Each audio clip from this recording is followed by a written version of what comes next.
அன்பார்ந்த இணையதள நேயர்களை மீண்டும் www.qcrc.in என்ற இணையதளத்திற்காக நியூஸ் தமிழ் செய்தி அறிக்கையில் உங்களை சந்திப்பதில் பெருமகிழ்ச்சி அடைகிறோம். இன்று 29 மே 2009க்கான முக்கிய செய்திகளை தற்போது பார்க்கலாம்.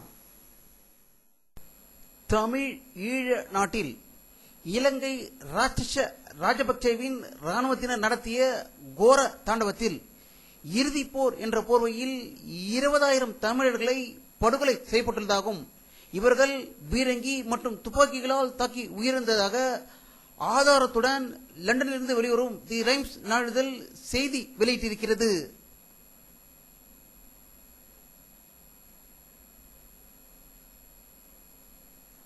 தமிழக முதல்வர் கருணாநிதி அவர்கள் திரு மு.க. ஸ்டாலினுக்கு நல்ல செய்தி வரும் என்று அடிக்கடி சொல்லிக் கொண்டிருந்தார். இன்று திடீரென்று மு.க. ஸ்டாலின் அவர்களுக்கு துணை முதல்வர் பதவி அளித்துள்ளதாகவும் இதற்கு கவர்னர் ஒப்புதல் அளித்து விட்டதாக செய்தி வெளியிட்டிருக்கிறார். இதற்கு தமிழக முதல்வர் கருணாநிதி அவர்களும் அன்பழகன் அவர்களும் ஒப்புதல் அளித்துள்ளதாகவும் செய்திகள் வெளிவந்து கொண்டிருக்கிறது.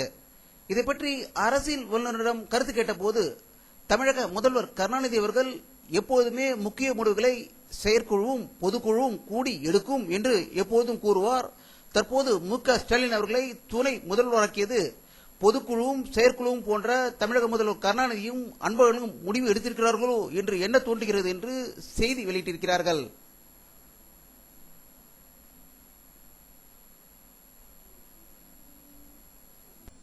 பாமக நிறுவனர் டாக்டர் ராமதாஸ் அவர்கள் வெளியிட்டுள்ள ஒரு செய்தி அறிக்கையில் அமைச்சர் பதவிக்காக டெல்லி பறந்து செல்லும் தமிழக முதல்வர் கருணாநிதி அவர்கள் இலங்கை விவகாரத்தில் கடிதம் மட்டுமே எழுதி அனுப்புகிறார் என்றும் அந்த கடிதத்தையும் அங்கு உள்ளவர்கள் பார்க்காமல் தூக்கி எரிந்து விடுகிறார்கள் என்றும் பஸ் கட்டணத்தை குறைக்காவிட்டால் ஜூன் 1ஆம் தேதி போராட்டம் நடத்தப்படும் என்று கூறியதாக சென்னையிலிருந்து தகவல்கள் வெளிவந்து கொண்டிருக்கிறது.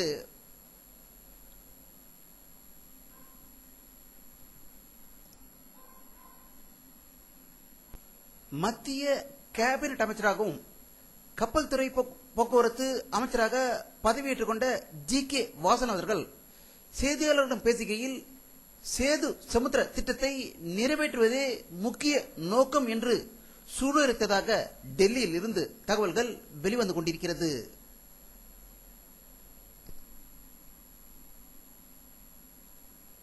மத்திய அமைச்சராக பதவியேற்றுக் கொண்ட தமிழக அமைச்சர்கள் அனைவரும் இன்று தமிழக முதல்வர் திரு கருணாநிதி அவர்களிடம் ஆசி பெற்றதாக சென்னை அண்ணா அறிவாலயத்திலிருந்து செய்திகள் வெளியாகிக் கொண்டிருக்கிறது.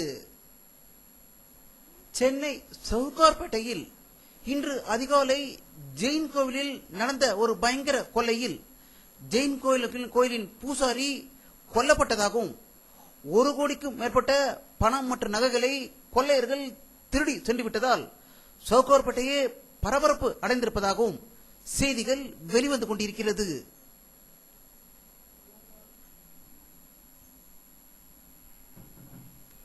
சென்னை ரிசர்வ் வங்கி முதல் போர் நினைவு சின்னம் வரை 10 கோடி ரூபாய் செலவில் அழகிய பூங்கா அமைக்கப்பட்டுள்ளதாகவும் அதனை தமிழக முதல்வர் திரு கருணாநிதி அவர்கள் இன்று காலை திறந்து வைத்ததாக சென்னையிலிருந்து செய்திகள் வந்து கொண்டிருக்கிறது.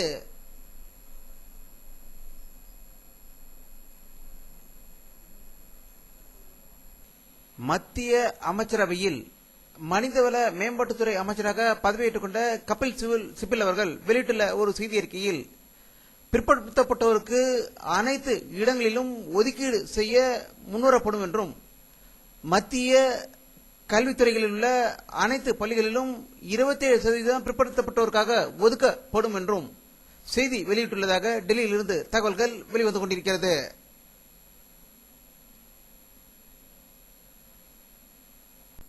மத்திய பெட்ரோலியத்துறை அமைச்சராக பதவியேற்றுக் கொண்ட முரளிதரா அவர்கள் செய்தியாளர்களிடம் கூறுகையில் பெட்ரோல் மற்றும் டீசல் விலையை மாற்றி அமைப்பது குறித்து ஆலோசித்து மத்திய அரசுக்கு பரிந்துரை செய்யப்படும் என்று தெரிவித்துள்ளதாக டெல்லியிலிருந்து தகவல்கள் வெளிவந்து கொண்டிருக்கிறது.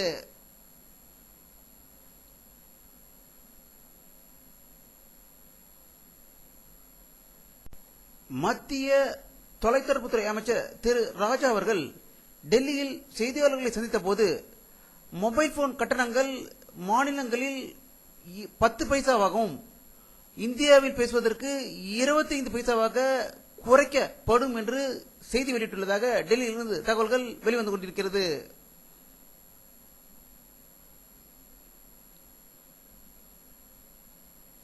மத்திய திட்ட கமிஷன் வெளியிட்டுள்ள ஒரு செய்தி அறிக்கையில் 16வது திட்ட கமிஷனில் கல்வித்துறைக்கு முக்கிய பங்கு அளிக்கப்படும் என்று கூறியதாக டெல்லியிலிருந்து தகவல்கள் வெளிவந்து கொண்டிருக்கிறது.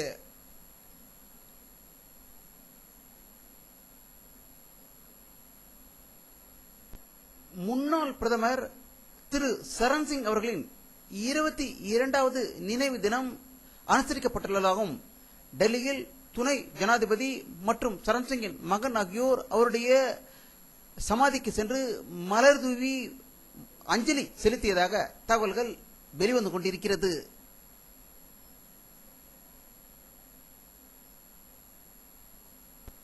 அமெரிக்க பாதுகாப்பு தலைமை அலுவலகமான பென்டகன் வெளியிட்டுள்ள ஒரு அறிக்கையில் கம்ப்யூட்டரில் நடைபெறும் குற்றங்களை தடுப்பதற்காக தனியாக ஒரு படை அமைக்கப்படும் என்றும் இதற்கு அமெரிக்க அதிபர் திரு பாரக் ஒபாமா அவர்கள் ஒப்புதல் அளித்துள்ளதாக செய்திகள் வெளிவந்து கொண்டிருக்கிறது.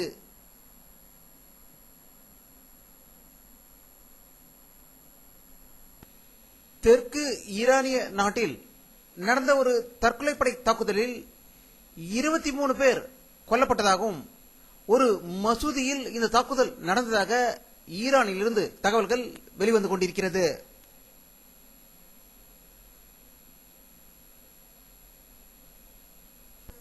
ஆப்கானிஸ்தானில் தாலிபான்களுக்கும் அமெரிக்க ராணுவத்திற்கும் நடந்த பயங்கர மோதலில் 35 தாலிபான்கள் கொல்லப்பட்டதாக காபூலில் இருந்து செய்திகள் வெளிவந்து கொண்டிருக்கிறது.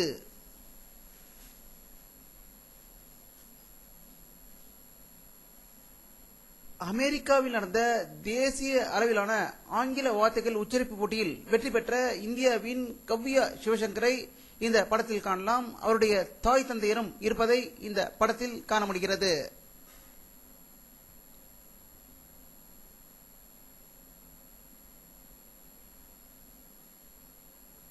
இருபதுக்கு 20 உலகக்கோப்பை போட்டியில் கலந்து கொள்வதற்காக இந்திய அணி லண்டன் புறப்பட்டு சென்றது. புறப்படுவதற்கு முன்பாக குழுவாக போட்டோ எடுத்துக்கொண்டதை இந்த படத்தில் காணலாம்.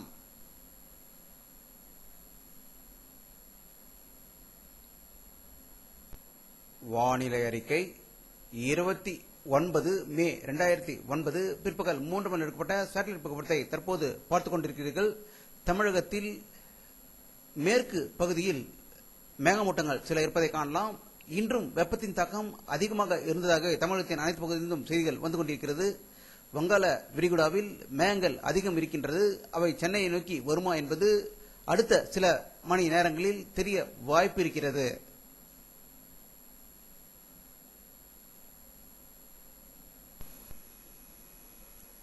இத்துடன் இந்த செய்தி அறிக்கை நிறைவடைகிறது.